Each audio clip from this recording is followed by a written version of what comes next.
Welcome back to Chapter 1. I'm Janet Fichter, author of the Ministry of the Unveiled Face. And for this chapter, I just kind of wanted to highlight that we have a visual image that we can sort of anchor to as we picture the unveiling.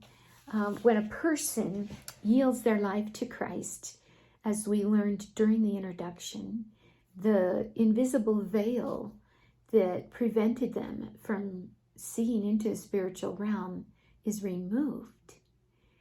And that's very much like a traditional wedding, where at the moment the vows are blessed, the minister says you may kiss the bride, and so the veil is removed to reveal the beauty of the bride. I know not many people have that tradition anymore in their weddings, but it's still a picture that really God gave us to help us understand the role of Him as our bridegroom. Christ is the bridegroom to the church. The church is the bride of Christ. Reading Song of Solomon will definitely make that picture a little more clear. The difference is, for this study, instead of the bride's beauty being revealed when the veil is removed, it's the goodness of Christ, the bridegroom, that is revealed when that veil is torn in two the moment a person gives their life and their heart to Jesus. And it's an intimacy. It's this unearthly unity that transcends anything we can imagine in the natural realm. But it is an intimacy, and for some that might be a little uncomfortable or even threatening. We all have different walks with Christ, and maybe some of us are wondering, gosh, does He really, intimate, that's kind of a direct word. But He does. He loves us to the depths of our being, and He loves those who don't know Him to the depths of their being. But He knows that they need an unveiling. So when we commit to trust and sacrifice for Christ, who is our cherished love, our bridegroom, His undying devotion to us protects us and provides eternal salvation and redemption for us.